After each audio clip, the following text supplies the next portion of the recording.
Na verdade, eu quero dar continuidade ao debate que estava se efetivando aqui a partir da intervenção do companheiro Paulo Paim.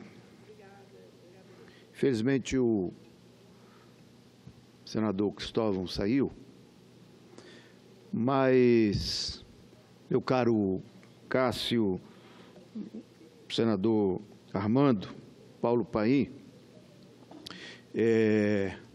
uma das questões fundamentais que foi a nossa ação, não é, Paim? Na época da Constituinte, foi colocar na Constituição brasileira uma coisa que vocês devem se lembrar, que era a função social da empresa. E que, quando disseram que a gente não assinou a carta, porque a gente não conseguiu colocar a função social da terra. O que significa isso para nós? Significa, meu caro Armando, que o que nós queremos, que nessa relação capital e trabalho tenha estes objetivos que Vossa Excelência expressou numa parte ao Paim. Que não é uma luta para quem quer ser dono mas é uma relação que um compõe o outro para poder todos construírem uma sociedade justa, uma humanidade fraterna, cada um com o seu, né? Então, este que é a centralidade. O debate que fluiu aqui há pouco, ele envolve pessoas que, reconheço, têm uma dose grande, aliás, são humanistas. O senhor como empresário, o senador Cristóvão como um intelectual, um grande estudioso, Cássio, Paim, todos nós, a Rose como mulher, enfim. Agora, eu acho que é este o debate, esta é a coisa que deve nos influenciar, que é a base de uma sociedade humanista capaz de assegurar reformas e mudanças que possam processar isso. O que a gente não aceita, Armando, desculpa falarmos assim por causa da nossa relação, é de que, a despeito de modernizar, adaptar para o momento, etc., façam dessa forma, que aí eu concordo com Vossa Excelência que o momento que a gente está vivendo do nosso país, da crise política e da forma como tiraram um governo, é que este ambiente não é o melhor momento de fazer isto. Parece que tenta se impor.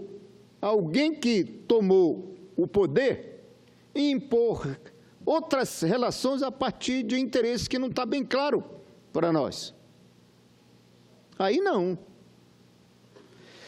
E aí eu digo isso com uma autoridade aqui, porque logo quando eu cheguei aqui como senador, foi já no mandato, segundo mandato, junto com o segundo mandato da presidenta Dilma. Logo, imediatamente, ela mandou para cá 2 medidas provisórias. Não sei se vocês se lembram, 365, 665 a 664, que mexia com os direitos, com seguro-desemprego, seguro-defesa dos pescadores, etc. E ninguém do PT topou ser relator. Eu disse, eu topo. Mas eu vou fazer uma coisa que o governo deveria ter feito. Antes de mandar o projeto para cá, deveria ter conversado com os setores, os dirigentes sindicais, os empresários da área, etc., para poder mandar uma legislação capaz de mexer em umas coisas tão importantes que já tinha se estabelecido essas relações. Então, a forma, o jeito, o ambiente é fundamental para a gente fazer mudanças que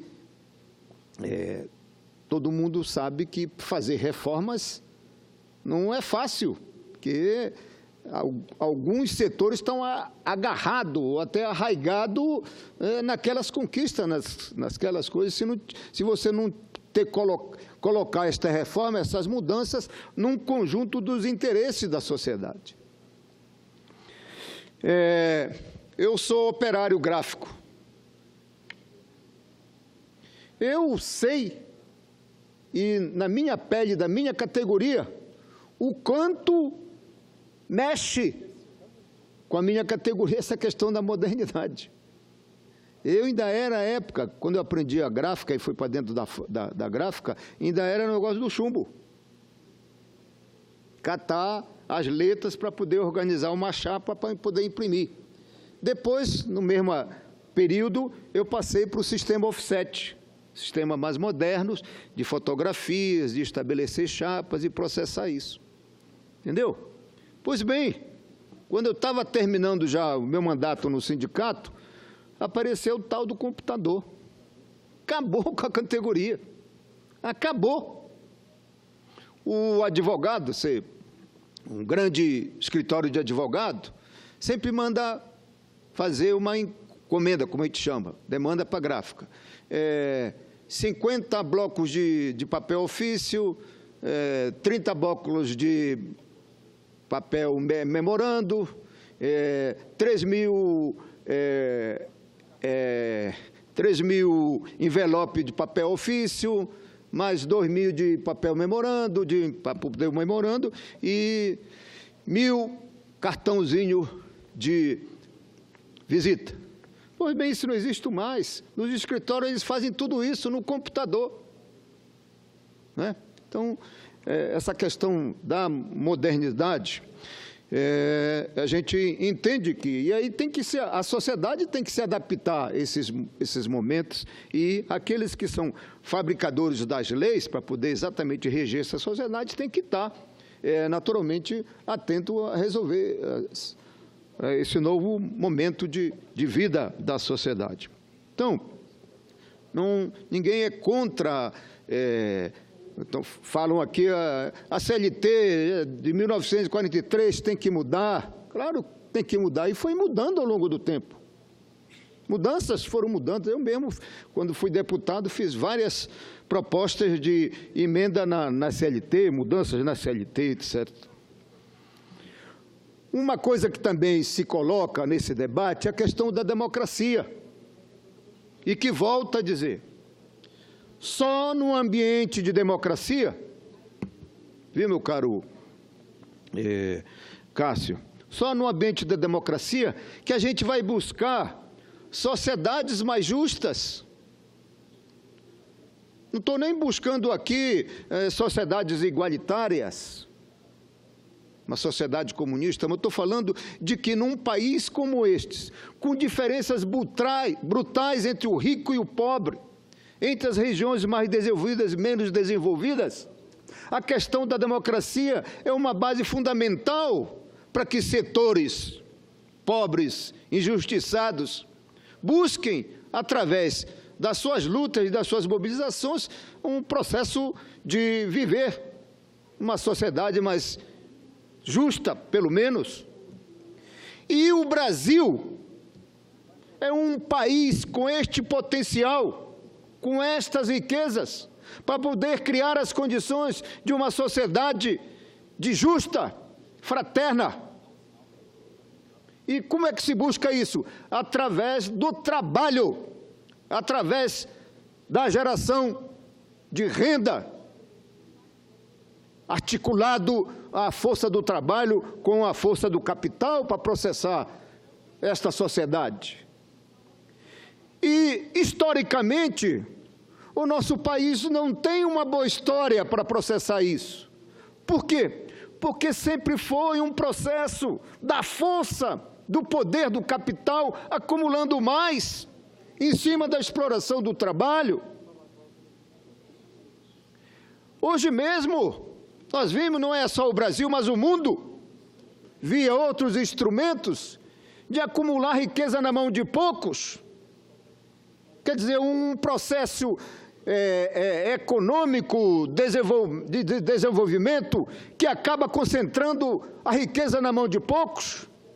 Agora mesmo recente saiu aí de que temos 6 ou 8 famílias bilionárias no Brasil que acumulam a renda, a riqueza toda do país de 50% em detrimento aos outros 150 milhões de brasileiros. Então, eu acho que a discussão da reforma trabalhista, ela tem que envolver essas questões. Então, meu caro Cássio, quando Vossa Excelência questionou aqui em relação à intervenção do país, você falou muito na questão da liberdade, da individualidade do trabalhador, e etc., etc. O trabalhador, se não for neste ambiente democrático, humanista, com liberdades, o trabalhador individual, ele é presa fácil daquele empregador que tem como objetivo só o lucro e não uma visão humanista da vida. É claro que o capital tem que ter o seu lucro. Agora, não pode ser a mão de obra ser instrumento de acumular a riqueza e o lucro na mão daquele. Então, ele sozinho é presa fácil, porque essa boa vontade sua, humanista, de se preocupar de que meia hora para poder ter a liberdade disso, daquilo, isso é num ambiente de humanista, tanto o trabalhador quanto o empregador. Mas, se ficar só a liberdade dele sozinho negociar, ele é presa fácil para o mau empregador, ou para o mau empregador, por aquele que tem o lucro como objetivo principal e final. Então, estas liberdades aí, para dizer claramente, para fazer uma reforma trabalhista desta monta, tinha que primeiro fazer uma reforma sindical, criando as condições da relação do sindicato neste ambiente de relação capital e trabalho, do qual o senador Armando pregou ainda agora. Então, eu acho que se a gente fizesse essa discussão da reforma trabalhista e dessas reformas que estão sendo postas para buscar a condição da relação para gerar mais produtividade, para buscar saídas de desenvolver e criar mais condições de emprego, mais condições disso, daquilo, eu acho que se cria um ambiente aqui. Nós, apesar de termos posições diferentes, políticas e até ideológicas, mas nós aprendemos ao longo da nossa vida, da nossa história. Eu e o Paim viemos do chão da fábrica. Por causa disso, eu não tive condições de me formar, só tenho o 2º grau. Mas eu venho da experiência da luta dos trabalhadores, da sobrevivência desta sociedade injusta, né? E que a busca era exatamente não acabar com o patrão, não acabar com o capital, ao contrário, mas como a gente busca regras que cria as condições de uma sociedade de equilíbrio, onde todos possam viver com dignidade, possam viver com justiça, com paz, etc. Não pode num ambiente destes. E aí, meu caro Cássio, eu tenho uma crítica muito forte ao seu partido, por exemplo, que é um partido importante para o país. Ajudou a construir a democracia, tem quadros políticos importantes dentro do seu partido. Nós não podíamos ceder. É muito bom que você fale, porque eu estou fazer essas mudanças das formas como estão sendo feitas, sem que a autoridade que eu ganhei aqui. Esse antagonismo insuperável. Não é fácil, trabalhadores. como nós, eu e o Paim, que viemos lá de baixo, não tivemos a condição de estudar, porque nós já tivemos que entrar no tranco para poder ajudar a família, a trabalhar, a produzir, e chegar aqui no Congresso Nacional como senador da República, um operário, sem grandes formações intelectuais, nós não podemos abrir mão da autoridade que nós temos aqui como senador de contribuir com as mudanças para o nosso país.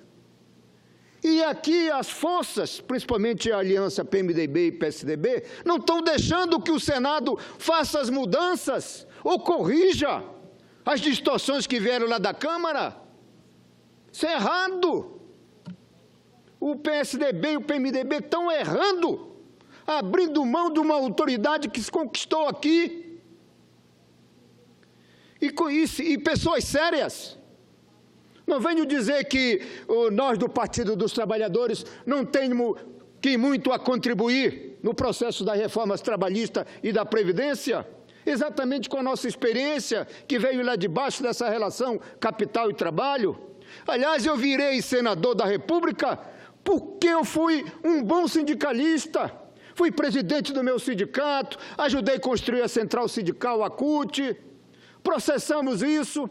Aliás, foi quando nós chegamos aqui, como deputado, nós dois principalmente, que nós aprovamos leis importantes que resgatam a dignidade do trabalhador. Lei de combate ao trabalho escravo, meu companheiro Armando Monteiro, em pleno 1991, quando cheguei aqui, eu consegui aprovar em 1994 a lei que hoje combate o trabalho escravo no Brasil. Agora é recente.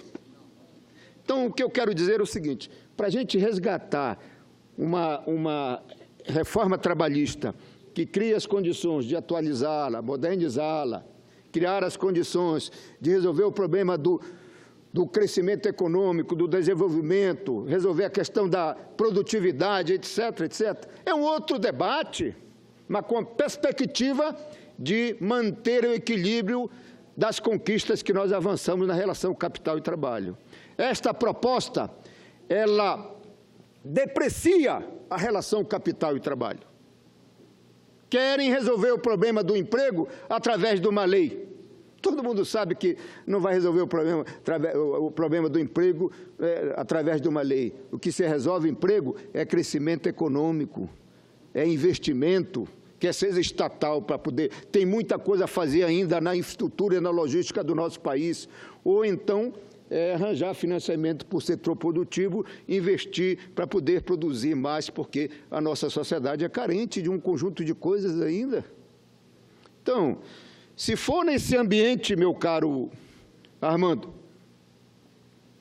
de fazer um debate, a reforma política, reforma trabalhista e reforma da Previdência, todas as reformas que são necessárias para processar a voltar o nosso país se desenvolver, criar condições. Ainda bem que esse país é maior do que todos e que tem um potencial e é rico e tem condições de a gente construir uma nação onde todos possam viver com justiça, com paz e com dignidade.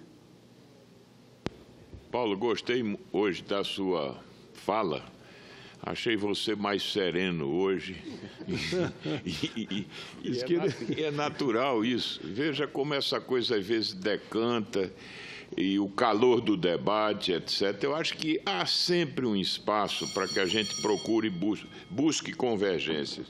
Eu gosto de uma frase de um estadista português que dizia: onde não chega a coragem das reformas, espreita a violência das revoluções.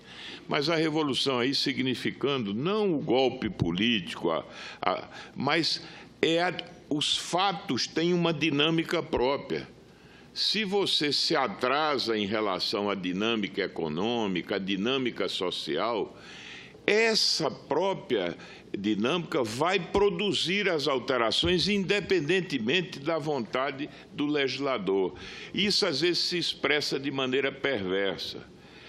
Esse quadro patológico de informalidade no mercado de trabalho no Brasil é, em certa medida, uma perversa resposta porque ela se traduz na precarização plena, a rigidez, em grande medida, a rigidez da legislação e aos elevados encargos trabalhistas que incidem sobre o trabalho formal.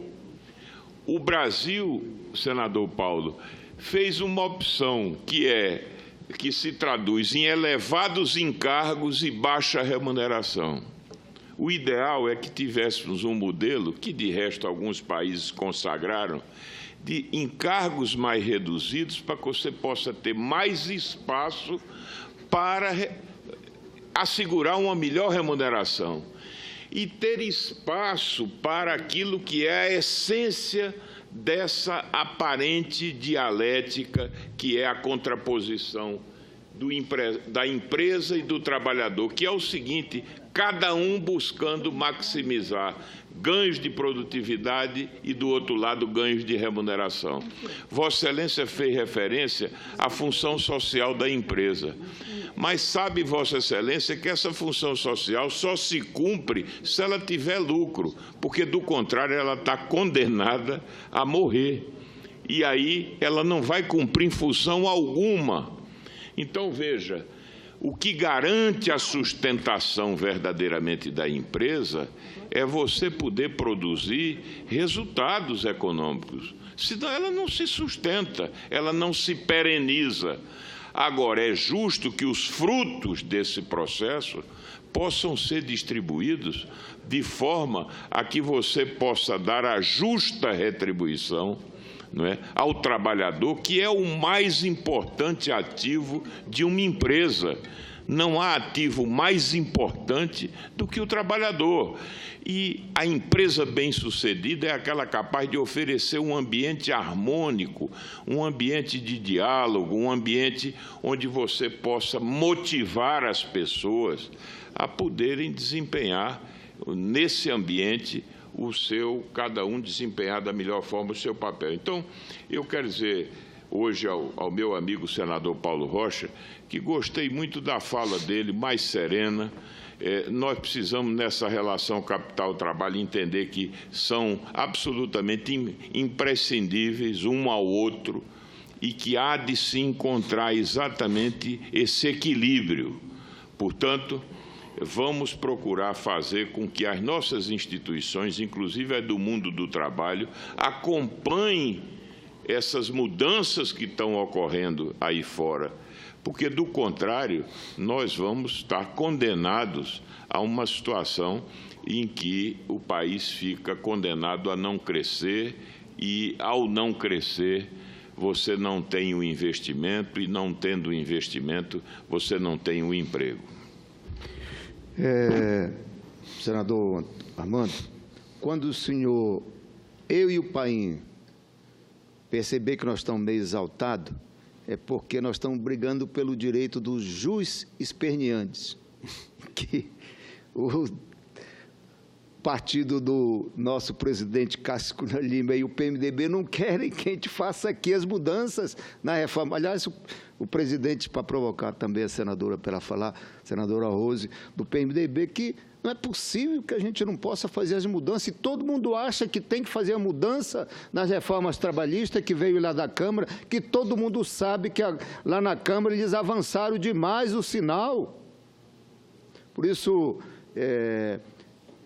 quando a serenidade está meio distante, é porque nós estamos brigando pelos jus esperneantes, que foi o que aconteceu, por exemplo, ontem à noite na comissão, na CCJ, porque ali engataram o trator e passaram sem nenhuma possibilidade de fazer as mudanças que nós estamos pretendendo fazer. Paim. Só um minuto, senador Paulo Rocha, com a tolerância, como sempre, e a diplomacia do nosso presidente Cássio Cunha Lima, eu quero mais elogiar esse debate aqui, pelo nível, inclusive, do debate. O senador Cássio praticamente provocou positivamente. Ele, na presidência ou na tribuna, ele fez uma série de considerações, abriu espaço para o senador Cristóvão, abriu de novo para que eu fizesse as minhas, e, em seguida, o plenário todo está participando. E olha o nível do debate, respeitoso, eu diria até carinhoso e solidário um com o outro. Se esse clima nós construíssemos aqui na segunda e na terça, o senador Garroso, que vai falar agora, não pense que eu fico feliz. Eu estou aqui no WhatsApp, o meu gabinete disse que milhões de pessoas estão assistindo esse debate e elogiando o debate pelo nível. E como é triste, eu vou dar só um exemplo. Um parlamentar dessa casa foi defender o projeto na íntegra. Talvez ele não sabia que já existe proposta dos 2 relatores de quase 15 mudanças. E ele defendeu na íntegra, deu o reporte e disse, mas não estou entendendo, os próprios relatores do governo estão entendendo que tem que ter mudança, e você está dizendo que o projeto é bom. Aí se obrigou a dizer que não sabia. E aqui me fizeram o comunicado agora. Por isso que, aí eu termino já, porque eu já falei hoje, eu acho que eu falei mais de 1 hora já. Eu quero cumprimentar a Vossa Excelência, cada um da sua forma, né? Alguns falam de forma mais exaltada, outros mais tranquilo, mas com certeza todos querem aqui construir o melhor para o país. Tenho certeza que a senadora Rosa agora vai dar também uma bela contribuição para um grande acordo pelo um projeto de nação, onde a trabalhista e a previdenciária são fundamental. Meu caro presidente, eu queria, para não obedecer à paciência da nossa senadora, que ela está querendo falar também o assunto dela e está querendo o seu tempo chegue logo. Mas eu queria só mais 2 minutos para me registrar uma questão que envolve lá a questão do meu estado. Mas eu queria dizer... Pois não. Dá para resolver em 3,5. Eu queria dizer que eu acho que a mobilização da sociedade é muito importante para processar e forçar com que não só o parlamento, mas os partidos políticos e os grandes líderes políticos possam buscar a saída para resolver o problema do país. Por isso que é muito importante amanhã a greve geral, para que os trabalhadores se mobilizem, e tem mais que se mobilizar para que, se ao ver os seus direitos sejam subtraídos, que vão para a rua buscar a forma de assegurar com essas conquistas seu direito. Por isso que é fundamental amanhã fortalecer a greve geral do dia 30. Por fim, senhor presidente, eu quero trazer um assunto, inclusive até homenagem aos pescadores, que hoje é o dia dos pescadores. É uma situação grave que está ocorrendo no meu estado, que envolve a questão ambiental e principalmente a pesca predatória, de uma região muito importante lá do meu estado, que é na região chamada Baixo Tocantins, fica já na foz do rio Tocantins, onde concentra ali uma cidade histórica muito importante, que é a cidade de Cametá, e outros municípios ao redor, Limoeiro do Ajuru, Baião, Igarapé-Miri, Abaetetuba, e lá tem um peixe muito famoso e importante, que é a riqueza da região, é o mapará. E mapará dá comidas deliciosas, pratos deliciosos. Não sei se o senhor sabe, uma das melhores cozinhas, com certeza melhor do que da Paraíba, a cozinha paraense, né? São peixes maravilhosos, comida maravilhosa. Pois bem, a pesca predatória, ela está acabando com o cardume do mapará. Então, era um pronunciamento aqui longo, mas eu queria, para resistir ao tempo que eu tenho, só para, no período de março, abril, é o período do defeso.